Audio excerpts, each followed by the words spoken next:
마태복음 1장 21절에 보면 아들을 낳으리니 그 이름을 예수라 하라. 이는 그가 자기의 백성을 그들의 죄에서 구원할 자이심이라 그랬습니다.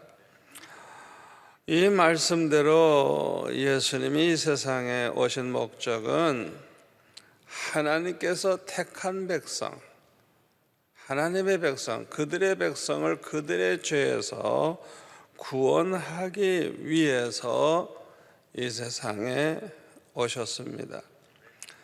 아무리 하나님이 택한 백성이라도 죄가 있으면 죄가 있는 한 하나님 나라에 들어갈 수가 없어요.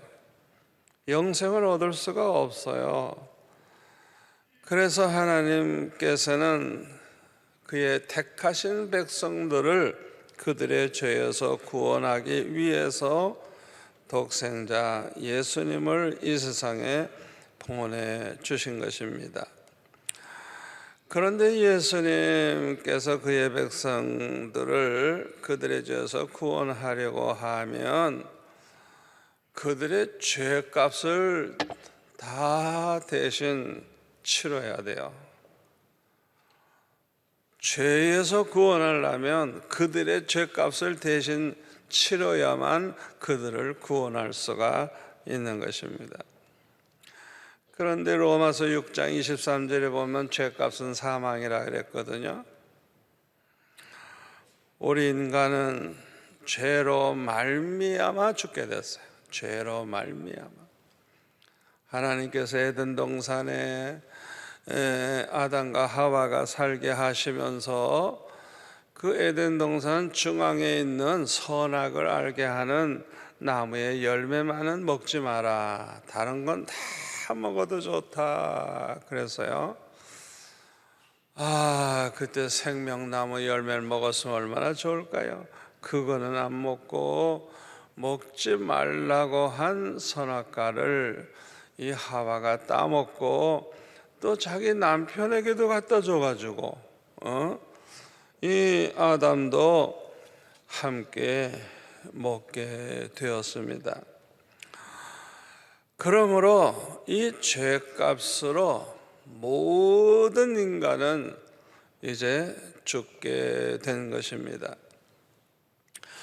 그뿐만 아니라 성경에 보면 이 선악과 따먹은 다음에 저주를 받게 돼요. 저주.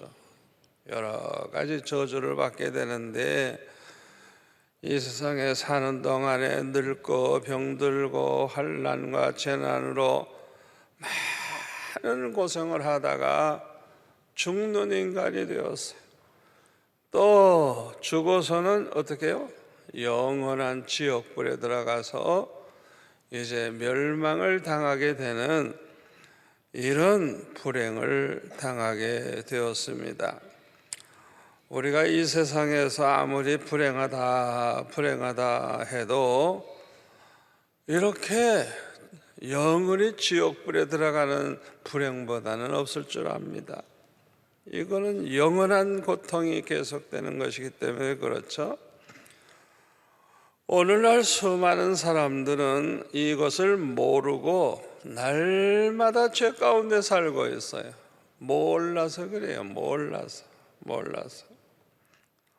세상 사람들은 하나님이 없다고 생각을 합니다. 따라서 하나님의 심판도 없고 내세도 없고 뭐 천국이니 지옥이니 이것도 없고 그냥 우리가 이 세상에서 살다가 죽으면 모든 게 끝난다 그렇게 생각해요. 세상 사람들은 이렇게 생각하기 때문에 어떤 사람은 내가 내일 죽을지도 모르니까 내가 오늘 살아있을 때 실컷 먹고 마시고 즐기다가 죽자 이제 이런 식으로 사는 사람이 있고요. 또 이와 반대로 너무 걱정이 있고 근심이 있고 고통이 있으면 내가 왜 이 고통을 받지? 죽어버리면 끝나는데 이래가지고 자살을 해버리는 사람들이 얼마나 많은지 몰라요. 이 자살하는 사람들은요, 자기가 죽으면 모든 고생도 끝나고 고난도 끝나고 지금 걱정하는 거 걱정도 할 필요 없다고 생각하기 때문에 자살을 하는 거예요. 그러나 그 생각은 아주 잘못된 생각이에요. 왜요? 누가복음 16장 19절 이하에 나오는 부자와 거지 나사로의 비유를 보세요. 이 부자는 그냥 옷을 그냥 의리의리하게 사치하게 입고 날마다 먹고 마시고 즐기면서 그냥 하루하루를 그냥 세상에서 부귀영화 누리면서 세상 향락에 빠져서 살았어요. 그러나 죽어서는 지옥불에 들어가서 얼마나 뜨거운지, 그냥 얼마나 목이 타는지, 아브라함에게 부탁을 하기를 요 손끝에 물 한 바구니만 찍어서 내 혀에다 좀 발라달라고. 얼마나 목이 타는지, 그 지옥의 고통이 얼마나 큰가를 이렇게 표현해 준 거예요. 그러나 거지 나사로는 비록 그 주인이 먹다가 버리는 음식 찌꺼기 그저 발라먹고 온 몸에는 그냥 웬 그런 헌대가 나서 문둥병인지 피부병인지 나가지고 개들이 와서 핥아먹는, 그러니까 이 세상에서 정말 불쌍하게 살았지만은 그는 하나님을 알고 하나님을 믿는 사람. 그래서 아브라함의 품에 가서 그는 이제 이 세상 고생이 정말 끝나고 이제 편안하게 아브라함과 함께 천국에서 살게 됐죠. 마가복음 9장 48절에 보면요, 지옥에는요 구더기도 죽지 않고 불도 꺼지지 아니한대요. 예수님 말씀입니다. 여러분 분명히 알아두세요. 지옥에 가서 의식을 잃어버리고 죽는 게 아니래요.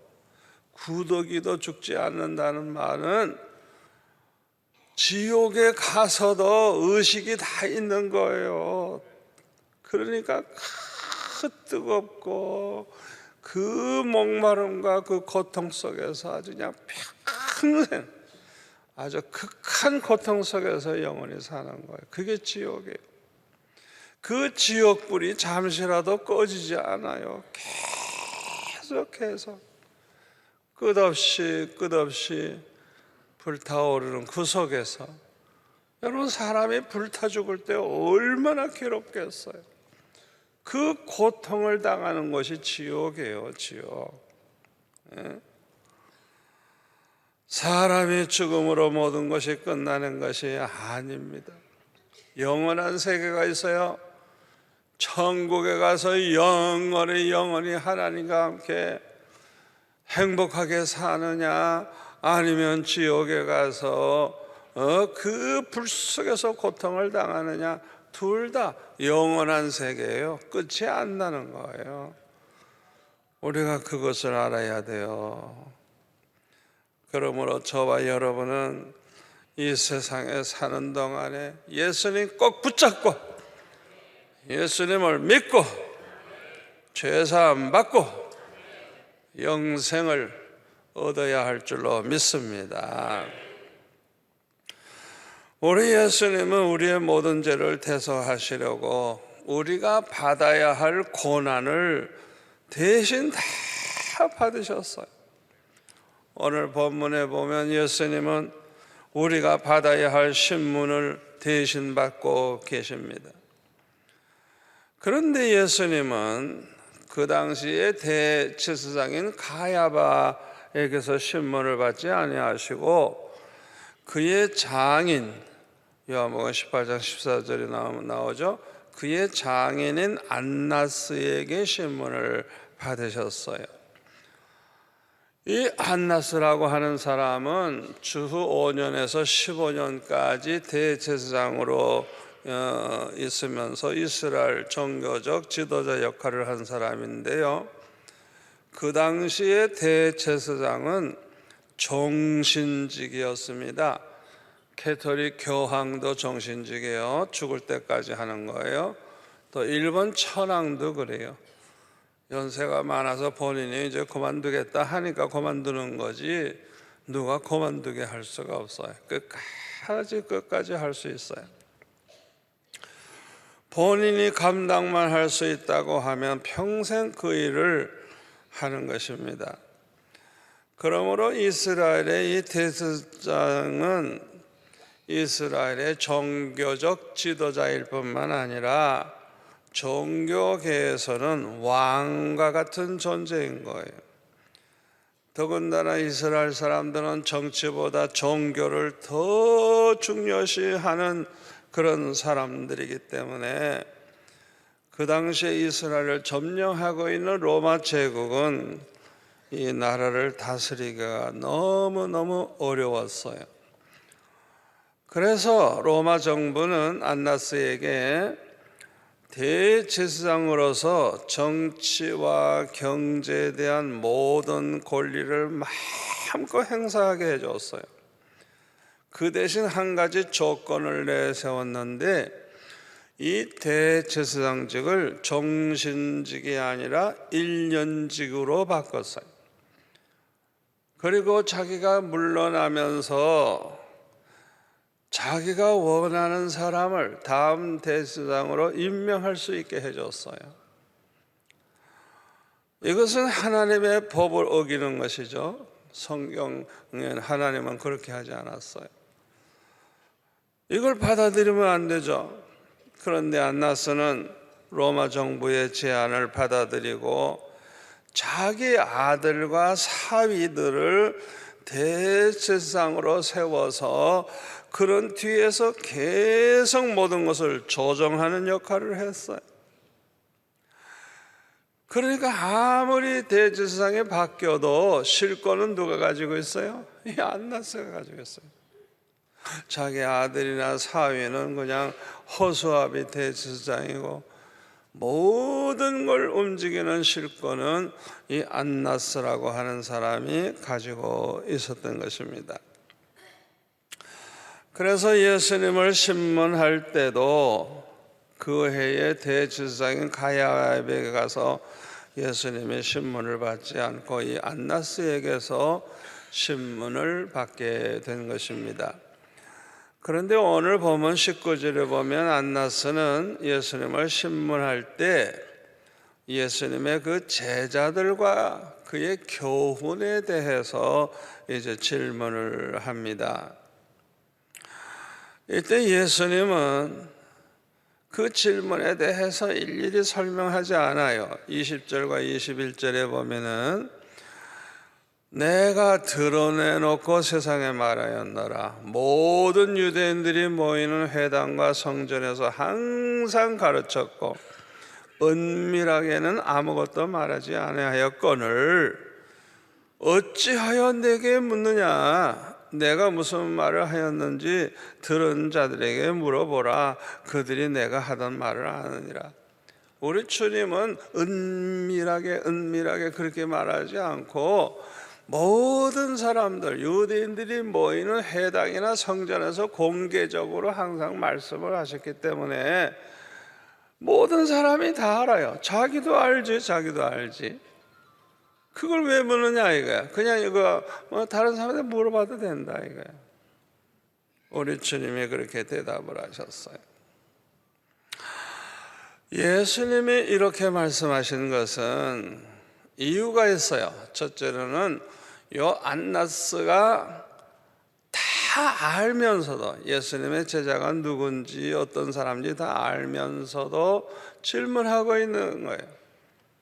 예수님이 평소에 말씀하신 교훈도 다 알아요. 알면서도 질문하기 때문에 대답을 하지 않았었어요. 또 하나는 나쁜 의도를 가지고 질문을 했기 때문에 그랬습니다. 예수님의 제자들은 주로 어부들이었잖아요. 어부들, 보잘것없는 사람이죠. 또 제자들 중에는 세리마태, 세리 사람들이 제일 그냥 나쁜 인간으로 보는 그 세리가 다 제자들 중에 있었죠.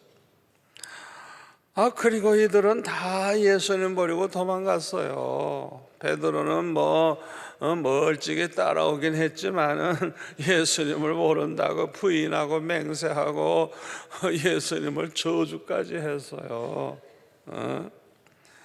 그리고 예수님께서 천국 복음을 전하시고 큰 능력을 행하실 때 얼마나 많은 사람이 따라다녔습니까? 수천 수만 명이 따라다녔어요. 그러나 지금은 하나도 없어요. 아무도 없어요. 지금은 예수님 오직 혼자 외롭게 신문을 받고 계시는 것입니다. 어떻게 보면 예수님은 완전히 실패하신 것처럼 보였을 것입니다. 얼마나 너는 한심하냐? 아이고 네 제자들 3년 동안 헛수고하지 않았냐? 이게 다 도망갔고 형편없는 사람들이 그동안 능력 행한다고 인기를 끌었지만 그거 다 어디 갔냐? 이게 아무도 없지. 남은 게 결국 뭐냐 이게. 예수님은 실패자라 이거. 그렇게 생각을 하고 이걸 이용해 가지고 그냥 예수님을 조롱하고 그냥 망신을 주기 위해서 너의 제자가 누구냐, 너의 교훈이 뭐냐, 그런 질문을 한 것입니다. 그뿐만 아니라 이 안나스가 예수님에게 신문을 한 것은 어떻게 해서든지 예수님을 십자가에 못 박아 죽일 수 있는 죄의 몫을 찾기 위해서 질문을 하고 있는 거예요. 전지전능하신 예수님은 이것을 다 알고 계셨어요. 그 속의 생각을 다 알고 계셨어요. 그러므로 예수님은 일일이 다 대답할 필요가 없으셨던 것입니다.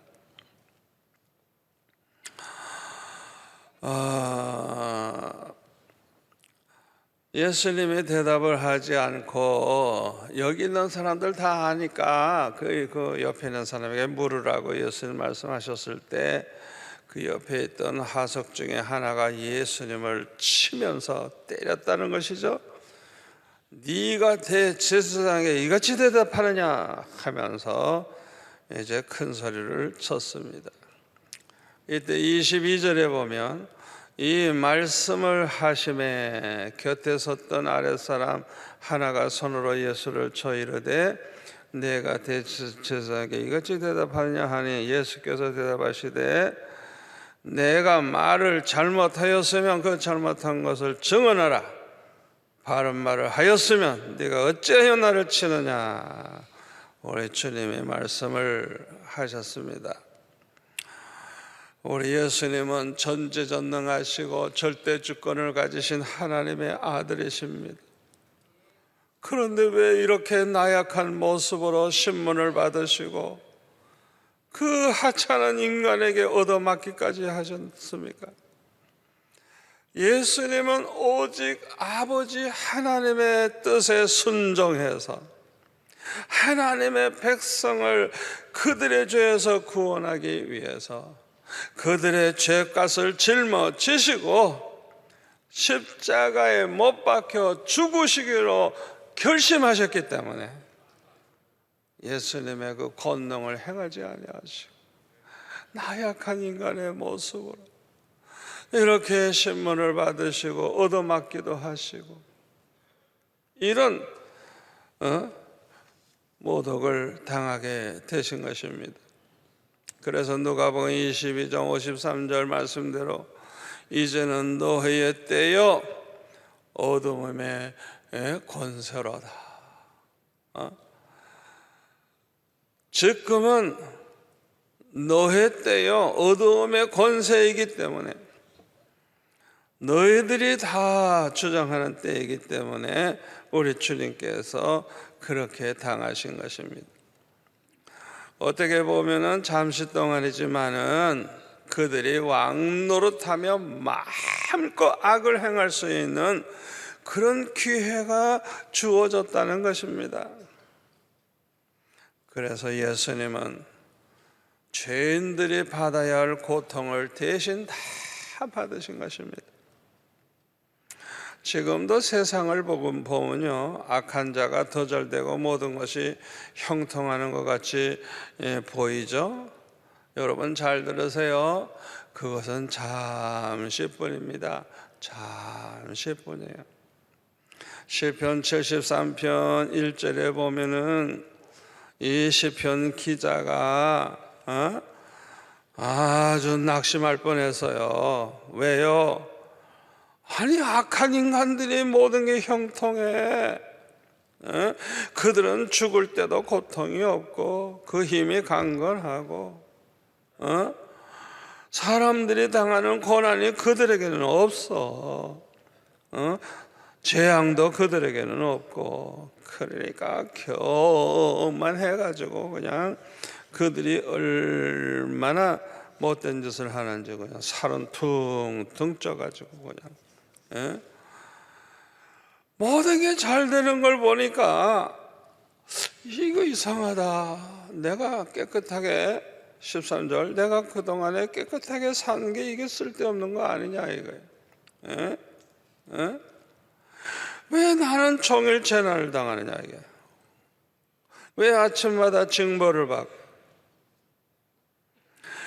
그러니까 마음속에 의심도 생기고 낙심도 된 거예요. 16절에 내가 어쩌면 이를 알까 하여 생각한즉 그것이 내게 심한 고통이 되었더니 하나님의 성소에 들어갈 때에야 그들의 종말을 내가 깨달았나이다. 주께서 참으로 그들을 미끄러운 곳에 두시며 파멸에 던지시니 그들이 어찌하여 그리 갑자기 황폐되었는가. 놀랄 정도로 그들은 전멸하였나이다. 성소에 들어갈 때야 깨달았다. 아, 그렇구나. 그 바벨론 나라가 얼마나 힘이 강했어요. 바벨론 나라의 느부갓네살, 그 한마디로 그냥 한 민족이 다 죽을 수도 있고 살 수도 있고 전 세계를 다스렸어요. 그러나 70년 만에 망했어요. 하나님이 그런 권세를 그렇게 오래 주지 않았어요. 몇백 년 가지 않았어요. 70년 만에 망했어요. 70년 만에. 뭐 세상 끝날까지 다스릴 것 같죠. 그렇게 강한 나라 누가 감히 손을 대겠어요? 그러나 한순간에 망하는 거예요. 아멘. 이 시편 저자가 그걸 깨달은 거예요. 저 인간들이 아무리 잘 되는 것 같아도 하나님이 이제 손 보시면 그냥 전멸된다는 걸 깨달은 거예요. 얼마나 중요한 깨달음인지 모릅니다. 그래서 시편 37편 7절에 보면 여호와 앞에 잠잠하고 참고 기다리라. 자기같이 형통하며 악한 꾀를 이루는 자 때문에 불평하지 말지어다. 분을 끄치고 노를 버리며 불평하지 말라. 오히려 악을 만들 뿐이라. 진실로 악을 행하는 자들은 끊어질 것이나 여호와를 소망하는 자들은 땅을 차지하리로다. 잠시 후에는 악인이 없어지리니 내가 그것을 자세히 살필지라도 없으리로다. 그러나 온유한 자는 땅을 차지하며 풍성한 화평으로 즐거워하리로다. 또 34절에 보니까 여호와를 바라고 그의 도를 지키라. 그리하면 내가 땅을 차지하게 하실 것이라. 악인이 끊어질 때에 내가 똑똑히 보리로다. 아멘. 지금 예수님 가지고 그냥 조롱하고 예수님 신문하고 자기 세상이죠, 어떻게 보면. 그러나 그들은 주 70년에 로마 군대의 침략을 받아가지고 아주 전멸됩니다. 그냥 전멸. 주 70년에 전멸돼요. 그것도 모르고 지금 나쁜 짓들을 하고 있는 거예요. 이 안나스는 참으로 죄가 많은 제사장이었습니다. 요한복음 2장 13절 이하에 보니까 예수님께서 성전에 들어가 가지고 소와 양과 비둘기 파는 사람들, 돈 바꾸는 사람들 앉아 있는 걸 보시고 15절에 노끈으로 채찍을 만드사 양이나 소를 다 성전에서 내쫓으시고 돈 바꾸는 사람들의 돈을 쏟으시며 상을 엎으시고, 예수님이 아주 그냥 화를 내시고 막 하는 행동, 이거 최고로 이거 보여주신 거예요. 비둘기 파는 사람들에게 이르시되 이것을 여기서 가져가라. 내 아버지의 집으로 장사하는 집을 만들지 말라 하시니, 제자들이 성경 말씀에 주의 전을 사모하는 열심히 나를 삼키리라 한 것을 기억하더라. 이에 유대인들이 대답하여 예수께 말하되 내가 이런 일을 행하니 무슨 표적으로 우리에게 보이겠느냐. 예수께서 대답하여 이르시되 너희가 이 성전을 헐라 내가 사흘 동안에 일으키리라. 유대인들이 이르되 이 성전은 46년 동안 지었건을 내가 3일 동안에 일으키겠느냐 하더라. 그러나 예수는 성전된 자기 육체를 가리켜 말씀하신 것이라. 죽은 자 가운데서 살아나신 후에야 제자들이 이 말씀하신 것을 기억하고 성경과 예수께서 하신 말씀을 믿었더라. 그랬어. 이 안나스는요, 이 성전을 시장터로 만들었어요. 그래가지고 이 사람들에게 비싸게 물건을 팔게 해가지고 돈을 나눠 먹은 거예요. 돈밖에 몰라요. 이 안나스는 돈밖에 몰라요. 그래가지고 이 성전에서 장사를 하는 거예요. 멀리서 소나 양을 끌고 와가지고 하나님 앞에 제사 지내려고 하면 이 재물이 합당한지 안 한지 검사해야 된다고 검사해가지고 다 못하게 하네. 이건 안 된다.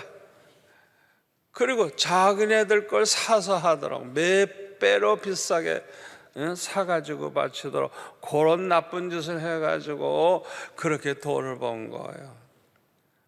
그러니까 이 성전 안에서 비둘기 파는 사람, 소 파는 사람, 양 파는 사람, 돈 바꿔주는 사람 하여튼 그냥 바글바글 그냥 이 성전 안에 그냥 장사꾼들로 바글바글했어.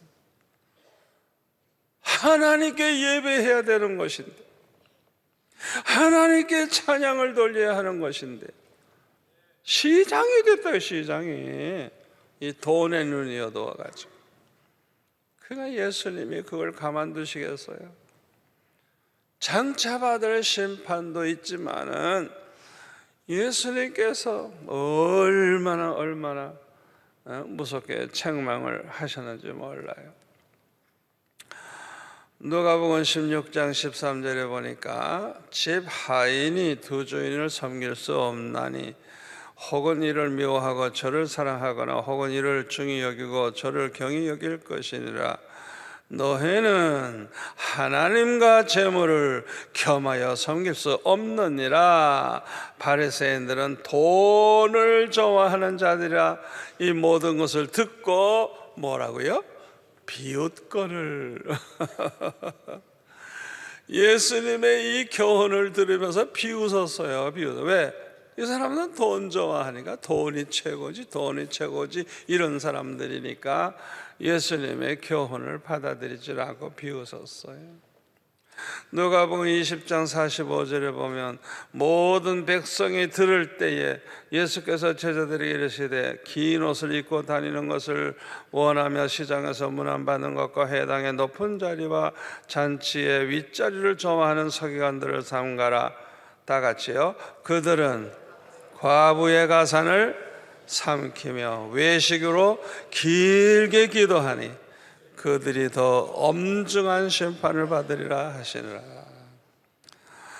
그러니까 이들은요 얼마나 돈을 좋아하는지 이 과부들 도와주는 척하고 재산을 빼먹는 거예요. 재산을 빼먹는 거예요. 그러니까 이 무식한 이 과부는 자기 거 다 없어지는 걸 모르고 있는 거예요. 그러나 아주 이들이 행한 바리새인들과 이 서기관들 제사장들이 행한 일은 하나님 앞에서는 용납할 수 없는 정말 많은 죄를 범한 사람들이에요. 그래서 마태복음 23장 13절에 보면 예수님은 이렇게 말씀하십니다. 화 있을진저 외식하는 서기관들과 바리새인들이여, 너희는 천국 문을 사람들 앞에서 닫고 너희도 들어가지 않고 들어가려 하는 자도 들어가지 못하게 하는도다. 화 있을진저 외식하는 서기관들과 바리새인들이여, 너희는 교인 한 사람을 얻기 위하여 바다와 육지를 두루다니다가 생기면 너희보다 배나 더 지옥 자식이 되게 하는도다. 25절로 넘어가서 보면 화 있을진저 외식하는 서기관들과 바리새인들이여, 잔과 대접의 겉은 깨끗이 하되 그 안에는 탐욕과 방탕으로 가득하게 하는도다. 눈먼 바리새인이여, 너는 먼저 안을 깨끗이 하라. 그리하면 겉도 깨끗하리라. 화 있을진저 외식하는 서기관들과 바리새인들이여, 회칠한 무덤 같으니 겉으로는 아름답게 보이나 그 안에는 죽은 사람의 뼈와 모든 더러운 것이 가득하도다. 이와 같이 너희도 겉으로는 사람에게 옳게 보이되 안으로는 외식과 불법이 가득하도다. 33절에 보면 이 뱀들아, 독사의 새끼들아, 너희가 어떻게 지옥의 판결을 피하겠느냐. 얼마나 무섭게 책망하시는지 몰라. 이렇게 예수님께서 책망을 하셨지만 그들은 회개하지 않아요. 회개하지 않아요. 아무리 예수님이 그렇게 그들의 죄를 그렇게 심하게 책망하시지만 회개하지 않고 예수님을 더 미워해. 더 미워해. 저거 어떻게 하면 저거 죽여버리지? 저거 십자가에 못 박아 죽여버리지. 죽일 생각만 한 거야. 죽일 생각. 이들이 회개를 했더라면 모든 죄를 사함받았을 것이고 구원받았을 것인데 그들은 끝까지 회개하지 아니하고 결국에는 멸망을 당하고 말았습니다. 참으로 회개는요, 내 마음대로 할 수 있는 게 아니에요. 여러분, 회개하게 되는 건 전적으로 하나님의 은혜입니다. 아멘. 여러분이 회개하는 게 얼마나 축복인 줄 알아요. 우리가 얼마나 많은 죄를 범했어요. 그 죄가 아무리 악하고 아무리 많다고 할지라도 우리 하나님은 회개하기만 하면 무조건 용서하시고 기억도 하지 아니하시고 도만해 주시겠다 그래서 우리가 회개하기만 하면 우리 하나님이 얼마나 기뻐하시는지. 누가복음 15장 7절에 보면 죄인 하나가 회개하고 돌아오면 하늘에서는 회개할 것 없는 의인 99을 인하여 기뻐하는 것보다 더 기뻐하신다고. 더 기뻐하신다. 회개하기만 하면 무조건 용서하시고 기억도 하지 않으시는 그런 하나님인데 이 바보들이 회개를 안 해. 회개를 안 해.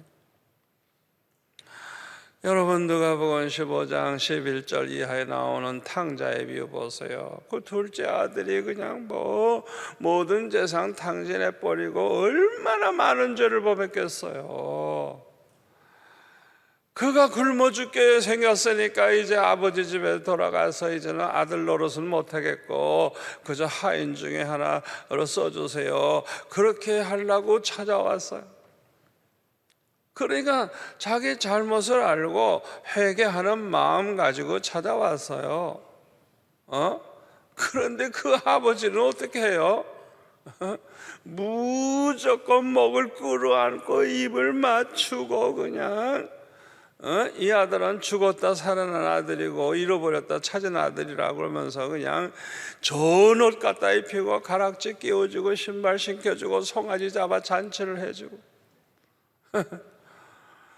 그 아들이 자기는 하나님 앞에 큰 죄를 범했기 때문에 이젠 아들이라고 자기는 그렇게 될 자격이 없으니까 그저 종으로 써달라 그랬는데 아예 듣지도 않아. 그냥 무조건 그냥 축복하시는 거예요. 여러분, 회개할 때 그런 일이 일어나는 거예요. 그런 좋은 회개를 왜 안 해요? 왜 안 해? 세상에. 여러분, 아무리 죄가 많아도 회개하면 주님이 그렇게 기뻐하시고 하나님이 그냥 축복하시고 안아주시고 그냥 입을 맞춰주시고 그냥 달라고도 하지도 않았는데 그냥 좋은 옷 입혀주고 그냥 신발 신겨주고 가락지 끼워주고 잔치까지 해. 그런 하나님인데 여러분, 회개하게 되는 게 얼마나 큰 축복인 줄 압니까? 이건 보통 은혜가 아니에요. 보통 은혜가 아니에요. 이건 전적으로 하나님의 은혜로 되는 것이고 하나님이 택한 백성들에게만 주어지는 것이에요. 아멘. 하나님의 축복받을 사람에게만 그렇게 회개하는 마음이 생기고 회개하게 되는 거예요. 하나님이 버린 사람들, 하나님의 축복받지 못할 사람은 죽어도 회개 안 해. 죽어도 회개 안 해. 저는 우리 교회에 하도 성도들이 많이 오니까 다른 교회 장로님들도 오고 그냥 뭐 굉장히 많이 오니까 얼마나 훌륭해 보입니까? 그러나 저는요, 항상 목회할 때 제일 관심 있게 보는 게 뭔지 알아요? 그 사람이 진짜 예수 믿는 사람인가? 성령으로 거듭났는가? 그 사람의 눈에 회개의 눈물이 있는가? 여러분, 회개의 눈물이 있는 사람은요, 다 변화가 됩니다. 옛날에는 비록 허랑방탕했어도요, 이 회개의 눈물이 있는 사람은요 변화가 돼요. 반드시 변화가 돼요. 아멘. 사도행전 2장 38절 말씀대로 회개하면 죄만 사함받는 게 아니라 성령의 선물을 주시기 때문에 반드시 변화가 와요. 변화가. 제일 제가 마음 아픈 게 뭔지 알아요? 아무리 봐도 그 사람이 예수 믿는 사람 아니야. 아무리 봐도 그는 거듭난 사람이 아니야. 수십 년을 교회 나와도 내가 회개하는 거 한 번도 못 봤어. 끝까지 악하고 그냥 끝까지 못된 짓 하고 그러다가 죽어버렸어. 얼마나 마음이 아프죠. 제가 그런 사람을 볼 때 우와, 이 회개라고 하는 건 이건 특별한 은혜구나. 이거는 보통 하나님의 축복이 아니에요. 아멘. 여러분, 가룟 유다는 회개하지 않고 그냥 자살해 버렸어요. 그러나 어떻게 보면 이 베드로 예수님을 모른다고 부인하고 맹세하고 저주까지 했던 베드로, 그러나 그는 통곡을 하며 회개하고, 그러니까 오순절날 성령의 충만함을 받고 사도 중에 사도로서 능력 있게 하나님의 일을 하다가 순교자가 됐잖아요. 저와 여러분은 이 베드로가 받은 복을 다 받게 되시기를 축원합니다. 사도행전 13장 22절 이하에 보면 이런 말씀이 있어요. 패하시고 다윗을 왕으로 세우시고 증언하여 이르시되 내가 이새의 아들 다윗을 만나니 내 마음에 맞는 사람이라 내 뜻을 다 이루리라 하시더니 하나님이 약속하신 대로 이 사람의 후손에서 이스라엘을 위하여 구주를 세우셨으니 곧 예수라. 여러분, 이 말씀이 다윗을 얼마나 존귀한 자로 표현하는지, 와, 이 다윗은 하나님의 마음에 꼭 드는, 마음에 합한 그런 사람이었다는 거예요. 그래서 예수님의 후손 가운데서 구주가 나셨으니 예수 그리스도라고. 세상에 이런 축복이 어디 있겠어요? 그러나 이런 다윗도 죄를 하나도 안 범하고 거룩하게만 산 사람 아닙니다. 그는 우리아 장군의 아내 밧세바를 취해서 임신하게 하고 또 이 죄를 숨기기 위해서 우리아 장군을 전쟁터 앞자리 보내가지고 죽게 하고 얼마나 악한 죄를 범했는지 몰라요. 이런 다윗에게 하나님은 그 과거의 죄를 자꾸 하나님 말씀하시는 게 아니라 이 다윗은 내 마음에 합한 자라, 내 마음에 합한 자라. 그냥 하나님은 그렇게 다윗에게 말씀을 하세요. 왜 그렇게 말씀하시느냐 하면 열왕기상 15장 1절에 보면 느밧의 아들 여로보암 왕 18째 해에 아비암이 유다 왕이 되고 유다 왕 다윗의 자손들입니다. 예루살렘에서 3년 동안 다스리느라 그의 어머니의 이름은 마아가요 아비살롬의 딸이더라. 아비암이 그의 아버지가 이미 행한 모든 죄를 우상숭배죄예요 행하고 그의 마음이 그의 조상 다윗의 마음과 같지 아니하여 그의 하나님 여호와 앞에서 온전하지 못하였으나, 그러니까 당연히 멸망할 사람이죠. 4절 그의 하나님 여호와께서 누구를 위해서?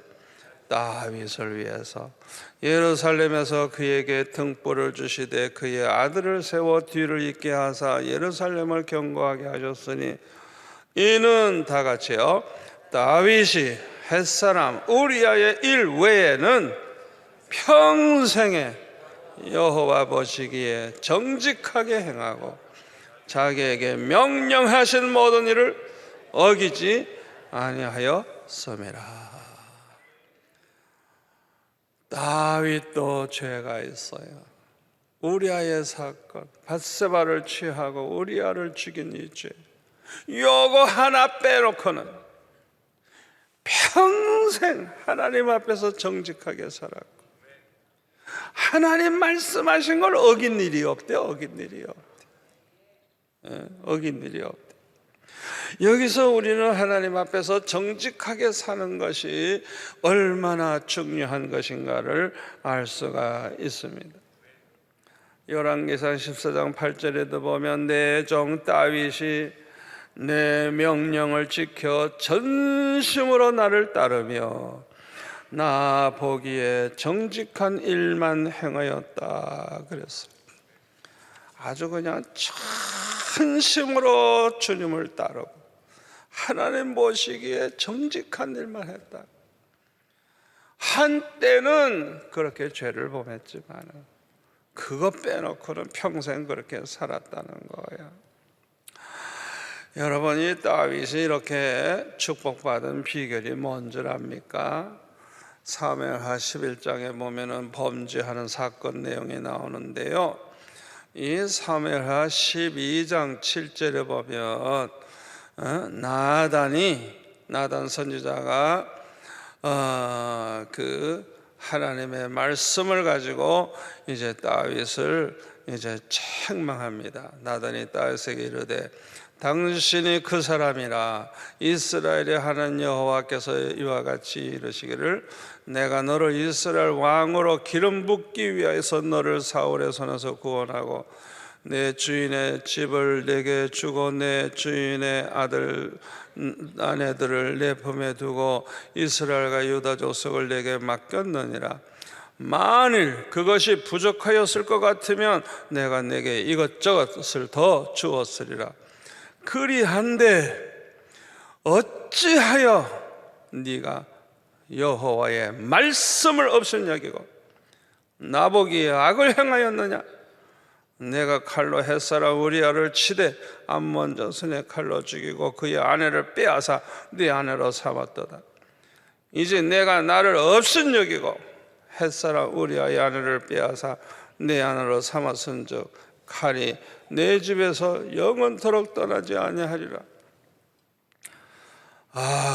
참 무섭게 책망해요. 그런데 13절에 보니까 다윗이 나단에게 이르되 내가 여호와께 죄를 범하였나이다. 여러분, 이거 간단히 기록해서 그렇지 이게 이런 회개하기 전에 얼마나 많은 고통을 당하면서 고민했는지 몰라요. 그런데 나단의 책망을 들을 때 그때 겸손하게 무릎을 꿇고 회개함으로써 다윗이 죄사함을 받고 축복을 받게 된 것입니다. 이 다윗이 회개하기 전에 그의 심정을 시편 32편 3절에 보면 이렇게 말했어요. 내가 입을 열지 아니할 때에 종일 신음함으로 내 뼈가 쇠하였도다. 주의 손이 주야로 나를 누르시오니 내 진액이 빠져서 여름 가뭄에 마름같이 되었나이다. 셀라.